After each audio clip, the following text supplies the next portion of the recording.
Hello बच्चों, कैसे आप लोग? उम्मीद करता हूँ बहुत ही बढ़िया होंगे, मस्त होंगे। आपकी गज़ल का आज चौथी पंक्ति है, पाँचवीं छठी पंक्ति। अपन तीन तीन करके इसको समझेंगे। कितनी पंक्ति हैं टोटल? 9। तो तीन तीन करके छोटे छोटे पैराग्राफ में थोड़ा समझने की कोशिश करेंगे तो थोड़ा आपको लिखने पढ़ने और समझने में थोड़ा आसानी होगी। अभी यहाँ पे पहली पंक्ति दी है, चौथी पंक्ति इसमें दी है कि जिंदगी की शक्ल जिसमें टूट कर बिखरे नहीं, पत्थरों के शहर में पत्थरों के शहर में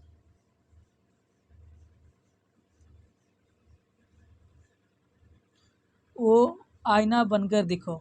उसके बाद किया गया, आपको महसूस होगी तब हर एक दिल की जलन, जब किसी धागे से जलकर मोम के भीतर दिखो। उसके बाद क्या है, एक जुगनू ने कहा मैं भी तुम्हारे साथ हूँ वक्त की इस धुंध में, तुम रोशनी बनकर दिखो। अब यहाँ पे तीनों पंक्ति समझने का कोशिश करते हैं, आपको बताने की कोशिश करते हैं लेखक इसमें कहना क्या चाहते हैं। जिंदगी की शक्ल जिसमें टूटकर बिखरे नहीं, पत्थरों के शहर में वो आईना बनकर देखो। इस पंक्ति में लेखक क्या कहना चाहते हैं कि हमें ऐसा बनना चाहिए कि कैसी भी प्रतिकूल परिस्थिति हो ना घबराते हुए प्रतिकूल परिस्थिति का सामना करना चाहिए और अपने लक्ष्य को हासिल करना चाहिए।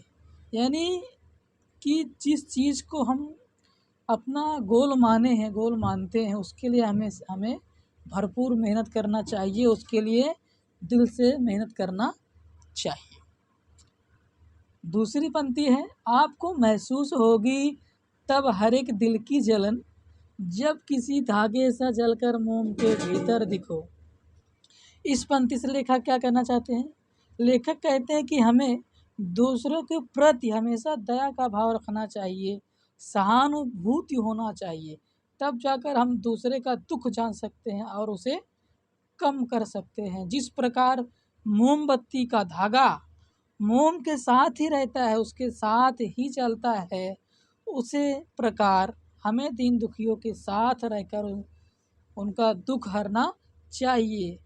आपको दुख कष्ट पीड़ा तभी मालूम होता है जब आप किसी उस इंसान के साथ रहते हैं जो दुखी हो, उसे उसका दुख कम करने की कोशिश करना चाहिए। जैसे मैंने बोला ना कि मोम जलता है, धागा जलता है, दोनों को पीड़ा एक दूसरे की कष्ट समझ में आता है, वैसे इंसानी रूपी जो जीवन है उनको भी समझना चाहिए। तो हमारे दीन दुखी हैं उनकी सहायता करनी चाहिए, उनके दुख को हरने की कोशिश करना चाहिए, उन्हें हमेशा खुश रखने का प्रयास करना चाहिए जितना हमसे हो सके। तीसरी देखो, एक जुगनू ने कहा मैं भी तुम्हारे साथ हूँ वक्त की इस धुंध में, तुम रोशनी बनकर दिखो। एक जुगनू ने कहा कि भैया मैं तुम्हारे साथ हूँ वक्त की इस धुंध में, इस परेशानी में, इस कठिनाई में, तुम तब भी रोशनी बनकर दिखो, चमक के दिखो, तुमको चमकते रहना है। इस पंक्ति से लेखक क्या कहना चाहते हैं मैं आपको समझाना चाहता हूँ और आप समझने की कोशिश करिए।